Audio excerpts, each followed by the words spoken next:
اعوذ باللہ من الشیطان الرجیم بسم اللہ الرحمن الرحیم یوصیکم اللہ فی اولادکم للذکر مثل حظ الانثیین فإن كن نساء فوق اثنتین فلہن ثلث ما ترک وإن كانت واحدة فلها نصف وَلِأَبَوَيْهِ لِكُلِّ وَاحِدٍ مِّنْهُمَا السُّدُسُ مِمَّا تَرَكَ إِن كَانَ لَهُ وَلَدٌ فَإِن لَّمْ يَكُن لَّهُ وَلَدٌ وَرِثَهُ أَبَوَاهُ فَلِأُمِّهِ الثُّلُثُ وَإِن كَانَ لَهُ إِخْوَةٌ فَلِأُمِّهِ السُّدُسُ مِن بَعْدِ وَصِيَّةٍ يُوصِي بِهَا أَوْ دَيْنٍ آباؤكم وأبناؤكم لا تدرون أيهم أقرب لكم نفعا فريضة من الله إن الله كان عليما حكيما صدق الله العظيم۔ اللہ کے نام سے جو بے انتہا مہربان اور رحم فرمانے والا ہے۔ تمہاری اولاد کے بارے میں اللہ تمہیں ہدایت کرتا ہے کہ مرد کا حصہ دو عورتوں کے برابر ہے۔ اگر میت کے وارث دو سے زیادہ لڑکیاں ہوں تو انہیں ترکے کی 2/3 دیا جائے، اور اگر ایک ہی لڑکی وارث ہو تو آدھا ترکہ اس کا ہے۔ اگر میت صاحب اولاد ہو تو اس کے والدین میں سے ہر ایک کو ترکے کا 6واں حصہ ملنا چاہیے، اور اگر وہ صاحب اولاد نہ ہو اور والدین ہی ان کے وارث ہوں تو ماں کو 3واں حصہ دیا جائے، اور اگر میت کے بھائی بہن بھی ہوں تو ماں 6 حصے کی حقدار ہوگی۔ یہ سب حصے اس وقت نکالے جائیں گے جب کہ وصیت جو میت نے کی ہو پوری کر دی جائے، اور قرض جو اس پر ادا کر دیا جائے۔ تم نہیں جانتے کہ تمہارے ماں باپ اور تمہاری اولاد میں سے کون بلحاظ نفع تم سے قریب تر ہے۔ یہ حصے اللہ نے مقرر کر دیے ہیں، اور اللہ یقیناً سب حقیقتوں سے واقف اور ساری مصلحتوں کا جاننے والا ہے۔ اور تمہاری بیویوں نے جو کچھ چھوڑا ہو اس کا آدھا حصہ تمہیں ملے گا اگر وہ بے اولاد ہوں، ورنہ اولاد ہونے کی صورت میں ترکے کا 1/4 حصہ تمہارا ہے، جبکہ وصیت جو انہوں نے کی ہو پوری کر دی جائے، اور قرض جو انہوں نے چھوڑا ہو اسے ادا کر دیا جائے، اور وہ تمہارے ترکے میں سے 1/4 کی حقدار ہوں گی اگر تم بے اولاد ہو، ورنہ صاحب اولاد ہونے کی صورت میں ان کا حصہ 8واں ہوگا،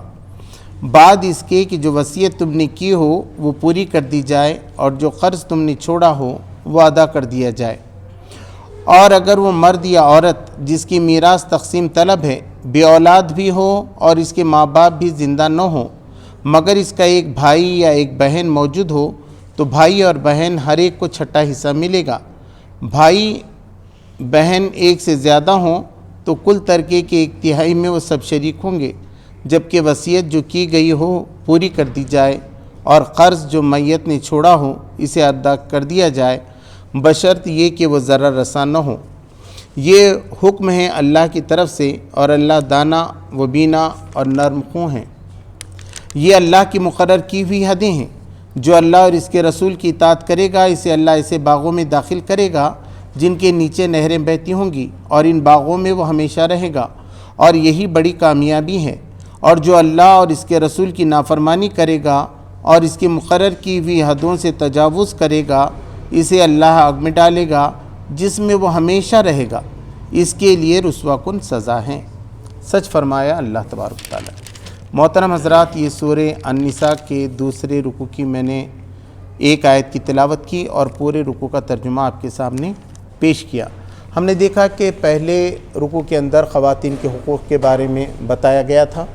اور بہت ساری چیزیں یتیموں کے بارے میں بھی بتایا گیا تھا، اور یہ بتایا گیا تھا، میں نے کہا تھا کہ پھر وہ دوسری شادی وغیرہ بھی کرتے ہیں، تو معاشرے کو دیکھتے ہوئے سمجھ کے کہ زیادہ پرابلمز کریٹ نہ ہوں،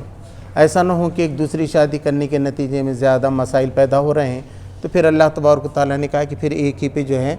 بس کرو۔ لیکن معاشرہ ایسا ہونا چاہیے کہ یتیموں کو بھی عزت ملے، غریبوں کے بھی حقوق ادا ہو، اور ایک اچھا اسلامی معاشرہ بنے۔ آج کے اس رکوع میں وراثت کی تقسیم کے بارے میں کہ یعنی کوئی مر گیا ایک آدمی، اس کا انتقال ہو گیا، تو اب وراثت کی تقسیم کیسی ہوگی؟ اور یہ اللہ تبارک و تعالیٰ طے کرتا ہے، کیونکہ اللہ کو معلوم ہے، ہم نہیں جانتے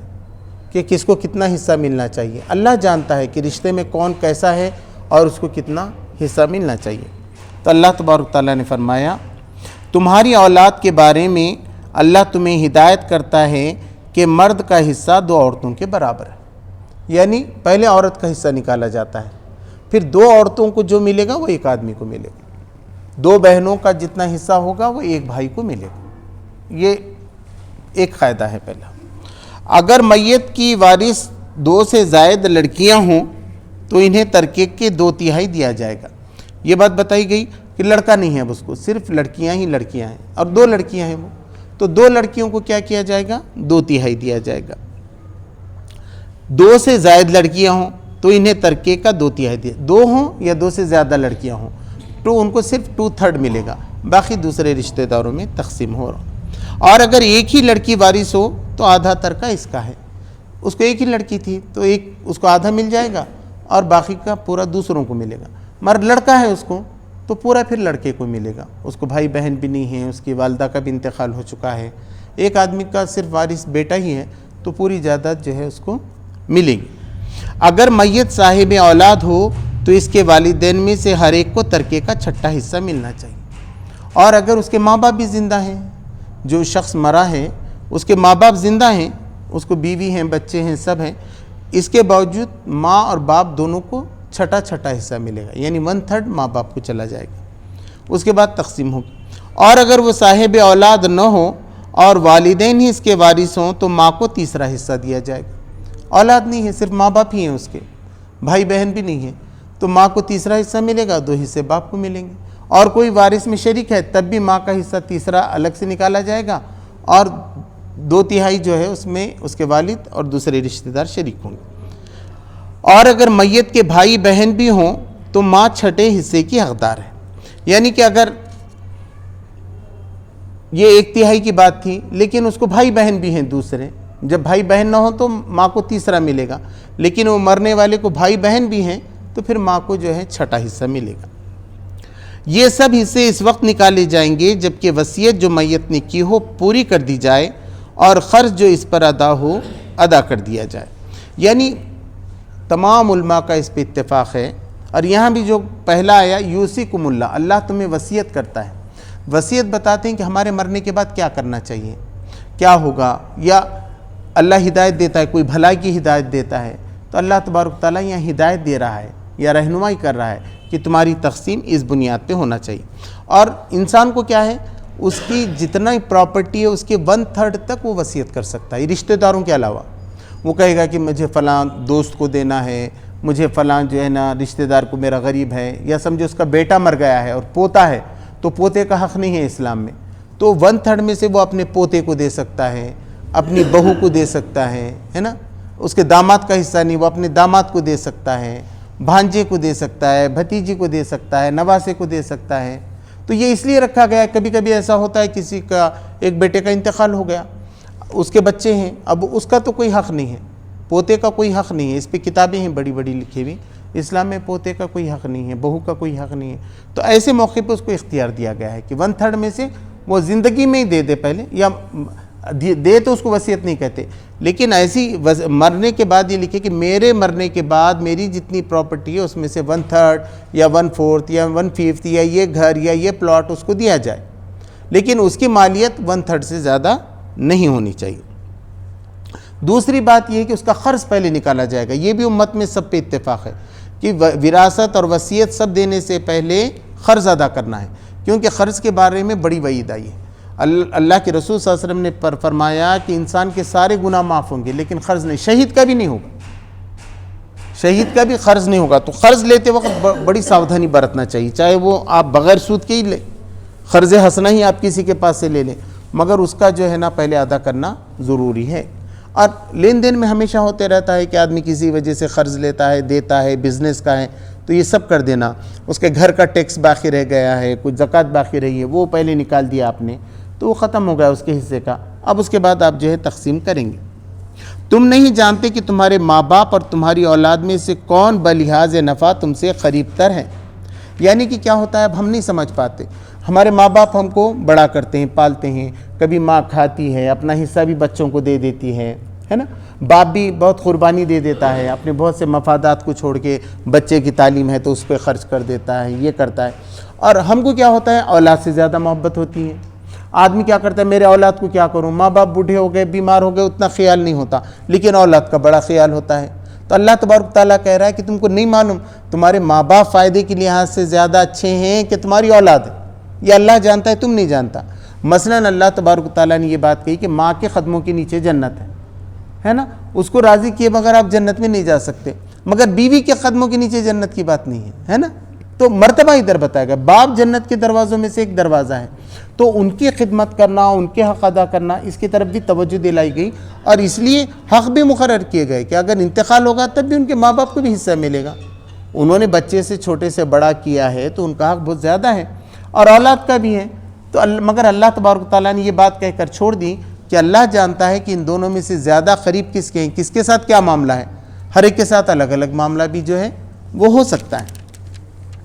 یہ حصے اللہ نے مقرر کر دیے ہیں، اور اللہ یقیناً سب حقیقتوں سے واقف اور ساری مصلحتوں کا جاننے والا ہے۔ اب یہ کس نے متعین کیا؟ اللہ نے۔ اب لوگ کیا کہتے ہیں، اس پہ سوال اٹھاتے ہیں، ایسے کیسے صاحب، لیڈیز جینٹ سب کا برابر ہونا چاہیے کہ نہیں؟ برابر ہے نا، تو یہ عورت کو آدھا کیسا، مرد کو؟ اب اللہ کو معلوم کہ ہم کو معلوم؟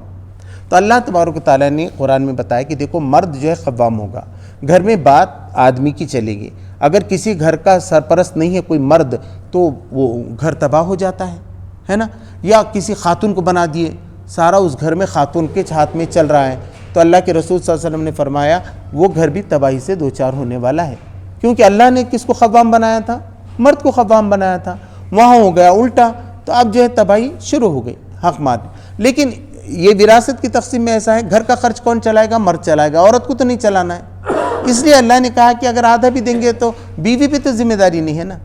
اب بچوں کو کون پالیں گے، بچوں کی شادی کون کریں گے، بچوں کی تعلیم کا خرچہ کون اٹھائیں گے، تو گھر کا کرایہ کون دے، یہ سب مرد کی ذمہ داری ہے۔ وہ یہی کہہ کر بیوی کو لاتا ہے کہ میں تیرا نان نفقہ دوں گی۔ ہو سکتا ہے کہ بیوی لکھپتی ہو اور شوہر غریب ہو، تب بھی ہوتا ہے۔ اس لیے ایک مرتبہ ایک خاتون نے پوچھا تھا کہ اللہ کے رسول صلی اللہ علیہ وسلم، میرے شوہر غریب ہیں تو کیا میں اپنی زکوٰۃ ان کو دے سکتی ہوں؟ تو حضور نے کہا تھا کیا دے سکتی ہو تم،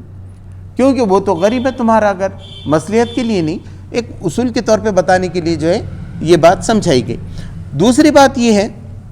اس میں دیر نہیں کرنا چاہیے۔ دیکھیے یہ حصے مرتے کے ساتھ طے ہے نا، کیوں ہے؟ کیونکہ اب یہ گھر ہے تو کس کا گھر ہے؟ اب یہ مرنے والا تو مر گیا، اب گھر کس کا نہیں رہا؟ اب آپ نے کیا کرے، جوائنٹ پراپرٹی بنا دی ہے، فتنے کی جڑ ہے،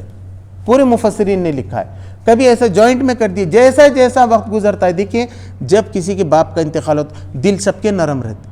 اور یہ اللہ کا حکم ہے۔ اب اس کے آگے دیکھیے زبردست کتنی بڑی وعید ہے، تو یہ جتنی جلدی کریں گے اتنی برکتوں سے اللہ تبارک تعالیٰ نوازے گا کہ میری بات میرے بندوں نے مان لیے، ہے نا، کہ اب کوئی کسی کے دینے سے بڑا نہیں ہوتا، باپ کے دینے سے، ماں کے دینے سے، بھائی کے کوئی انعام ملنے، قسمت آپ کی طے ہے، ماں کے پیٹ میں پہلے لکھا گیا، لیکن دل بڑا بڑا چھوٹا ہوتا ہے، پھر ادھر کا ہے کیا، وہ سامنے کا مجھے دیتے کیا۔ اب کیا ہوتا ہے، جیسی جیسی دیر ہو گئی پھر پلاننگ بننا شروع ہو جاتی، اس کو کیا کرنے کا ہے، چھوٹا، اس کو ادھر کا ہے، سب ہے، میں زیادہ ہوں، مجھے یہ پہلے کا آگے ملنا چاہیے۔ مگر تم اگر پہلے دن کریں گے دوسرے دن کریں گے نا، یہ مسئلہ نہیں ہوتا۔ اب جیسے جیسے ایک سال گزرا، آپ سمجھو مسئلہ آپ نے بہت بڑھا دی، 10 سال ہو گئے، اب تو حساب ملنا مشکل ہے، کس کا گھر تھا، کون ٹیکس کرا، کون دیوار کھینچا تھا، کون کیا کرا تھا، پورے فساد کی جڑ ہے۔ یہ اسلام کا قاعدہ ہے جو اللہ نے مقرر کیا ہے، یہ حدود ہے اللہ تبارک و تعالیٰ کے، جو اللہ تبارک و تعالیٰ نے بتایا کہ اپنی علم سے اللہ تبارک و تعالیٰ آپ کو یہ بات بتا رہا ہے۔ یہ حصے اللہ نے مقرر کر دیے ہیں، اور اللہ یقیناً سب حقیقتوں سے واقف اور ساری مصلحتوں کا جاننے والا ہے۔ یہ بات بتائی۔ اب بیوی کے حقوق میں سے، اور تمہاری بیویوں نے جو کچھ چھوڑا ہو اس کا آدھا حصہ تمہیں ملے گا اگر وہ بے اولاد ہے۔ شادی ہو گئی تھی، اولاد نہیں تھی، اب بیوی کا انتقال ہو گیا تو اس کے بھی جو زیورات ہیں، پراپرٹی ہے، جو بھی خاتون کی، اس میں سے شوہر کو صرف کیا ملے گا؟ آدھا ملے گا، آدھا اس کے گھر والوں کو، اس کے بھائی بہن ہیں، ماں باپ ہیں، ان کی طرف جو ہے وہ عورت کا حق پلٹے گا۔ اور اگر ورنہ اولاد ہونے کی صورت میں ترکے کا 1/4 حصہ تمہارا ہے، جبکہ وصیت جو انہوں نے کی ہو پوری کر دی جائے، اور قرض جو انہوں نے چھوڑا ہو اسے ادا کر دیا جائے۔ یہاں بھی ہے کہ قرض کو پورا دے دیں گے، اس نے اگر کوئی وصیت کی ہے، کسی بھانجے کے نام سے کی ہے، کسی دوست کے نام سے کی ہے، کچھ بھی اس کا اپنے رشتہ دار ہیں، ماموں کے نام سے کی ہے، چچا کے نام سے، تو اس کو جو ہے پہلے وصیت پہنچا دی جائے گی، اور اس کے بعد حق ہوگا اس میں سے چوتھا حصہ جو ہے مرد کو ملے گا اگر وہ اولاد والی ہے تو، اور باقی کے حصے جو ہے اس کے اولاد وغیرہ میں تقسیم ہوں گے، اور وہ تمہارے ترکے میں سے چوتھائی کی حقدار ہوں گی اگر تم بے اولاد ہو۔ اب مرد بے اولاد ہے، مر گیا، تو عورت کو چوتھا حصہ ملے گا۔ اب ایک بیوی ہے تو بھی چوتھا، دو بیویاں ہیں تو اس میں تقسیم ہو جائے گا، آٹھواں حصہ ملے گا، تین بیویاں ہیں تو بھی چوتھے حصے میں سب شریک ہیں۔ بیوی کا حق صرف چوتھا حصہ ہے جب آدمی بے اولاد ہو، ورنہ صاحب اولاد ہونے کی صورت میں ان کا حصہ آٹھواں ہے، وہ ماں کا بیوہ کا حصہ آٹھواں ہے۔ اب لوگ بولتے ہیں ان کو کیا کرنے کا ہے؟ اب اماں بڈھے ہو گئے، کسی کے پاس بھی رہ جائیں گے نا، ہمارے بھائیوں کے پاس، اب اماں کو دینے کا اتنا بڑا جا رہا ہے نا ان کو، تو اللہ نے طے کر دیا اگر آپ یہ نہیں دیں گے تو بہت بڑا گناہ ہے۔ اب والدہ کو آپ دیں گے، جب ان کا انتقال ہوگا، جب وہ تقسیم کی باری آئے گی، یا تو وہ بیچ دیں گی، رکھیں گی، مگر ان کو دینا چاہیے، یہ سیفٹی ہے، وہ خاتون کے لیے بھی سیفٹی ہے، اور اللہ تبارک و تعالیٰ کا احکام بھی ہے کہ اس کا حصہ جو ہے آٹھواں ہوگا۔ دو بیویاں ہوں گے تو وہ آٹھویں حصے کے اندر جو ہے دونوں کو تقسیم کیا جائے، بعد اس کے کہ جو وصیت تم نے کی ہو وہ پوری کر دی جائے، اور جو قرض تم نے چھوڑا ہو وہ ادا کر دیا جائے۔ اب بتایا گیا کہ ایک آدمی ایسا ہے، اس کے ماں باپ بھی نہیں ہیں، اس کو اولاد بھی نہیں ہے، سگے بھائی بہن بھی نہیں ہیں، ماں زاد ہے، ایک ماں کی طرف سے اخیافی کہتے ہیں اس کو، وہ بھائی بہن ہیں، ان کے بارے میں ہے۔ اور اگر وہ مرد یا عورت جس کی میراث تقسیم کرنا ہے بے اولاد بھی ہوں اور اس کے ماں باپ بھی نہ ہوں، مگر اس کا ایک بھائی یا ایک بہن موجود ہو، تو بھائی اور بہن ہر ایک کو چھٹا حصہ ملے گا، اور بھائی بہن ایک سے زیادہ ہوں تو کل ترکے کے ایک تہائی میں وہ سب شریک ہوں گے، جبکہ وصیت جو کی گئی ہو پوری کر دی جائے، اور قرض جو میت نے چھوڑا ہو ادا کر دیا جائے، بشرطے کہ وہ ضرر رساں نہ ہو۔ ابھی تقسیم میں بتایا گیا، اس میں کسی کو بھی نقصان نہیں پہنچنا چاہیے، سب کو فائدے کی بات۔ اب یہ کلالہ کے بارے میں آیا تو یہ سورہ نساء کی آخری آیت کے اندر اس کی بھی وضاحت کر دی گئی ہے کہ اگر سگے بھائی بہن ہیں، ماں باپ دونوں کے ایک ہی ہیں، اور بھائی بہن ہیں، مگر باپ کا بھی انتقال ہو گیا، ماں کا بھی انتقال ہو گیا، اس کو اولاد بھی نہیں ہے، تو اب اگر بھائی کا بہن مر گئی ہے ایسی، تو پورا کا پورا حصہ اس کا بھائی کو ملے گا، اس کو شوہر بھی نہیں ہے، بیوی بھی نہیں ہے، کوئی نہیں ہے، تو پورا کا پورا جو ہے اس کے بھائی کو ملے گا۔ اور اگر بھائی انتقال کر جائے تو اس کا حصہ جو ہے نا آدھا ملے گا بہن کو، اور اگر کئی زیادہ ہیں بھائی بہن ہیں تو پھر وہی پروپورشن ہے، دو بہنوں کو جتنا ملے گا وہ ایک بھائی کو، تو وہ انشاءاللہ آخری آیت میں آئے گا تو وہاں اس کی وضاحت ہو جائے گی۔ یہ حکم ہے اللہ کی طرف سے، اور اللہ دانا و بینا اور نرم خو ہے، یعنی بہت سمجھدار، اللہ کو ساری سمجھ ہے، اور وہ دیکھتا بھی ہے، اور بہت نرم خو ہے، اس نے زیادہ نہیں ڈالا، کتنے آسانی کے ساتھ کیا، اس نے ایک آدمی کو بھی اختیار دیا 1/3 میں کیا کرنا ہے کر لے تو، ہے نا، مگر یہ کہا کسی کو ضرر پہنچانے کے لیے نہیں کرنا چاہیے۔ اب یہ ہے میری اولاد میرے کو ستا رہی کہ ٹھہرو، میں کیا کرتا ہوں دوسروں کو دے کے چلے جاتا ہوں، ہے نا، ان کے نام پہ پوری پراپرٹی کرتا ہوں، یہ نہ کچھ ایسی اولاد، ایسا نہیں کر سکتے، اس سے بہت روکا گیا ہے۔ یا کچھ تو بھی، اور زیادہ تر کلالہ کے بارے میں ہے، ان کو ماں باپ بھی نہیں، بچے نہیں، میں رکھ کے کیا کروں، فضول خرچی کر رہے ہیں اور کس کے بھی نام سے پراپرٹی لکھ رہے ہیں۔ تو اللہ کے رسول صلی اللہ علیہ وسلم نے فرمایا کہ ایک آدمی زندگی بھر نیک کام کرتا ہے اور آخری مرتے وقت ایسی الٹی سیدھی وصیت وغیرہ کر کے لوگوں کو نقصان پہنچاتا ہے، جس کے نتیجے میں ہمیشہ کی دوزخ اس کو ملتی ہے، ہمیشہ کی جہنم اس کو ملتی ہے۔ یہ اللہ کی مقرر کی بھی حدیں ہیں، مذاق نہیں ہے، اس میں جا کے پوری تباہی کا راستہ کھلتا ہے۔ بعد میں تو کیا ہوتا ہے، ایک بھائی ادھر ہٹا 6 انچ ہٹا کہ دونوں بھائیوں کے مقدمے چل رہے، مارنے کو آتے قتل ہو جاتے۔ اب میرے کھاڑگوں میں کھیت میں بازو میں ہو گیا، ایک نے بھائیوں نے مل کے اپنے بھائی کو مار دیا، بھتیجے کو مار دیا، اب وہ سب جیل میں ہیں، انہوں بھی چلے گئے انہوں بھی چلے، اب وہ عورتیں ان کی جائیداد بیچ بیچ کے کھا رہے، کیا کریں پورا۔ تو شیطان ایسا ڈالتا ہے، اتنی تھوڑی سی باڈی ہے یا تھوڑا سا نالا ہے، تھوڑی سی اینٹ آ گئی، اس پہ جھگڑے، ارے بھائی ایک ہی خاندان میں تھے، ایک ہی ساتھ ایک ہی پلیٹ میں کھائے نا، تو یہ بھائی کو تھوڑا زیادہ گیا تو کیا فرق ہوتا ہے۔ اگر وہ قرآن پڑھے گا نا تو اس کو سمجھ میں آئے گا کیا ہوتا ہے، بولے قرآن نہیں پڑھا پوری تباہی کا راستہ۔ اس لیے قرآن نازل ہوا رمضان میں، قرآن بتاتا ہے تم الگ الگ حصے کرنے کے بعد، دینے کے بعد، بانٹنے کے بعد، اب اولاد کو بھی لوگ غلام بناتے، ساتھ رکھتے، مشترکہ خاندانی نظام۔ اسلام میں مشترکہ خاندانی نظام کی کیا گنجائش ہے، ایک ہی ساتھ رہ رہے سب بھائیاں،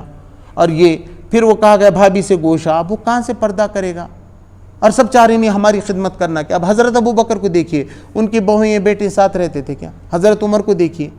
ہاں اس کی گنجائش ہے، حرام نہیں ہے ایک دم، کہیں ایک ہی بیٹا ہے تو ساتھ رہے گا وہ، ٹھیک ہے، اس کو مشکل نہیں ہوگی، لیکن آپ اس کو اتنا دباؤ نہیں ڈالیں گے کہ آپ غلام بنا دیں۔ حضرت عمر نے بولا ان کی ماؤں نے ان کو آزاد پیدا کیا تھا، تم نے غلام بنا دیا کیا؟ اب خود ہی آدمی اپنی اولاد کو غلام بنا دیا تو لوگ کیا ہے اس کی عزت کریں گے کیا؟ یہاں تو کیا ہے آزادی کا تصور ہے، ہر آدمی ایکول ہے، بڑے ہونے کے بعد بیٹی کی شادی ہوگی وہ بھی جائے گا، بیٹے کا شادی ہوگا، میں کیوں انٹرفیئر کروں اس کے اندر؟ مجھے انٹرفیئر کرنے کا اختیار نہیں۔ جہاں بھی انٹرفیئر ہوا تباہی شروع ہو گئی، پہلے تو وہ شخص کی بھی امیج خراب ہو جاتی، پورے خاندان کی بھی امیج شروع ہو جاتی۔ ان سے کہنا چاہیے بھائی آپ کا مسئلہ ہے، آپ پہلے نپٹا لو، نہیں ہے تو کیا کرنا ہے ہم ہمارا اپنا دیکھتے ہیں۔ اور یہ وصیت میں بھی دیر نہیں کرنا چاہیے، دیکھیں گے نا ابھی اس کی گنتی نہیں بھی، اتنی جلدی کیا ہے، تو بیٹھو انتظار کرو عذاب کا۔ پھر ایسا طوفان آتا ہے، اللہ تبارک تعالیٰ نے کیا بتایا، دو قانون چلتے ہیں۔ ایک تو کیا ہوتا ہے، اب زلزلہ آ گیا، زلزلہ آ گیا تو لوگ کیا بولتے ہیں معلوم ہے، نیچے کی پلیٹ ایسا ہو گئی تھی، اس کے واسطے زلزلہ آیا۔ قرآن کیا کہتا ہے؟ قرآن کہتا ہے جب میری حدیں توڑی جاتی ہیں، میری نافرمانی کرتے ہیں تو پھر میں زلزلے بھیجتا ہوں، میں عذاب سیلاب بھیجتا ہوں، ان پہ پتھر کی برسات کرتا ہوں اور ان کے آپسی جھگڑے لگا کے ان کو ختم کرتا ہوں۔ کتنی قومیں کتنے خاندان آپس میں لڑکے مر گئے، دوسروں کی ضرورت ہی نہیں پڑی، کوئی دشمن کی ضرورت ہی نہیں، ایک ہی خاندان آپس میں لڑکے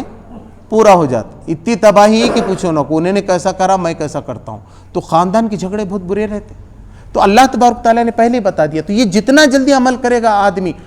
اب میرے کو سمجھے تھوڑا گیا تو میں فکر یہ کرتا ہوں اب میری کیسا بڑھاؤں، اب جائیداد دوسروں کی لے کے بیٹھا، اب میرے کو سمجھ میں نہیں آ رہا میری کتنی ہے کہ ان کی کتنی ہے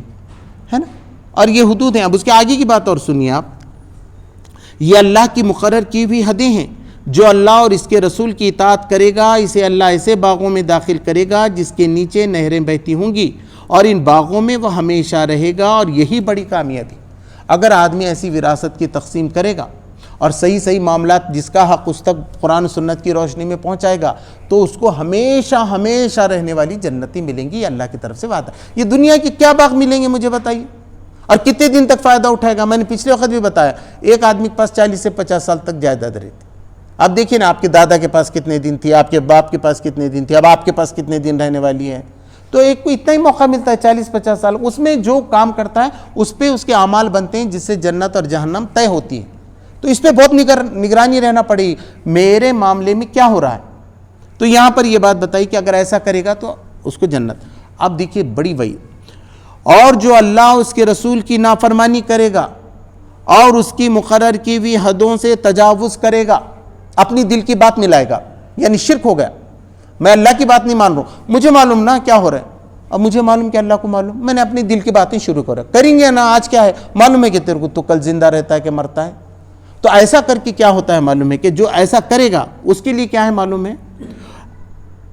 اسے اللہ آگ میں ڈالے گا جس میں وہ ہمیشہ رہے گا، اور اس کے لیے رسوا کن عذاب۔ دیکھیے دو جگہ نا یہ بات بتائی گئی، مسلمانوں کی مغفرت ہو سکتی ہے، سارے گناہ معاف ہو سکتے ہیں، لیکن کہا کہ کوئی مسلمان نے کسی مسلمان کو قصداً قتل کر دیا تو اس کے لیے ہمیشہ جہنم ہے، بالکل جہنم۔ کسی مفتی سے آپ پوچھیں، کسی بھی مسلمان کو نہیں مار سکتا دوسرا مسلمان، غلطی سے وہ ہے قطعاً بول کر ہے، غلطی سے کہیں تھا دکھا نہیں تھا، گولی لگ گئی، ایکسیڈنٹ ہو گیا، کچھ الگ بات، مگر جس نے ارادہ کر کے کسی بھی مسلمان کا قتل کرا تو اس کے لیے ہمیشہ کی جہنم ہے۔ اور ایسے ہی وراثت میں جس نے گڑبڑ کر دیا، قرآن و سنت کو طاق پہ رکھ دیا اور اپنا لگا دیا، لوگوں کو کیا ہے معلوم ہی نہیں رہتا، اب کچھ تو بھی سن کے آتے ہیں، اب اس میں سے سنتے ہیں، اچھا یہ اس میں اللہ کے رسول صلی اللہ علیہ وسلم نے فرمائے یہ وراثت کی تقسیم کا جو معاملہ ہے آدھا دین ہے، بتایا آدھا دین، اس پہ بہت کتابیں ہیں، اس میں بہت ماہر رہنا پڑتا ہے، یہ خالی موٹی موٹی باتیں ہیں، اب اس کے اندر بہت نکلتا ہے، وہ انہوں تھے، پھر اس کے بعد تھا ان کے دادی تھے، سونتیلے دادی تھے، سگے دادی تھے، فلاں تھا، تو کئی جگہ پیچیدگی، ہاں کچھ نہیں ہے، خالی ماں باپ اور بچے تھے، ان کا کوئی نہیں تھا دور دور کا، اور ماں باپ بچے رہے تو پھر دور کے رشتہ داروں کا ختم ہی ہو جاتا ہے معاملہ۔ مگر اگر اس میں بیٹا نہیں ہوا، اب بیٹا نہیں ہوا بیٹیوں کو ہوا، اب وہ حصہ کس کو جائے گا، کس کو لوٹے گا، بے اولاد ہے تو کیا ہوگا، تو اس کا بہت گہرا علم ہے، اس پہ مفتیان کرام بیٹھے ہوئے ہیں، اس پہ بڑی بڑی کتابیں لکھی ہوئی ہیں، جیسا لوگ بولتے اب یہ پوتے کا حصہ کیسا نہیں صاحب، ان کی اولاد تھی نا، اب یہ تو بیوہ ہو گئی، اس کا تو زیادہ حق رہنا چاہیے، مگر نہیں ہے قرآن میں۔ تو یہ سب معلوم ہونا چاہیے تمہارے کو. ہمارا دل کیا کہتا ہے یہ بات الگ ہے, قرآن کیا کہتا ہے. تو جو کوئی قرآن پہ عمل کرے گا اس کو دنیا میں بھی برکتیں ہوں گی. اللہ تبارک و تعالیٰ نے کہا کہ جو ایمان لایا اس پہ ثابت خیر, تو فرشتے نازل ہوتے اس کے ساتھ. تو آپ نماز پڑھیں گے, آپ قرآن پڑھیں گے, اللہ سے تعلق رکھیں گے, تو آپ کی جائیداد, آپ کی پراپرٹی, آپ کی صحت, سب میں برکت ہوتی. اور اسے چھوڑ کے آدمی سمجھ رہے ہیں نہیں میری عقل کی بنیاد پہ میں کرتا ہوں, میری عقل بہت اچھی ہے, تو اس کی تباہی نشچت. یہ سبق جو ہے ان آیتوں سے ہم کو ملا ہے. یہاں یہ رکوع ختم ہوتا ہے. اللہ تبارک تعالیٰ سے دعا ہے کہ مجھے آپ کو ان احکام پر پوری طرح سے عمل کرنے, اس کو سمجھنے کی اور اس پہ عمل کرنے کی توفیق عطا فرمائے. ربنا تقبل منا انک انت السمیع العلیم وتب علینا انک انت التواب الرحیم. سبحان ربک رب العزۃ عما یصفون وسلام علی المرسلین والحمد للہ.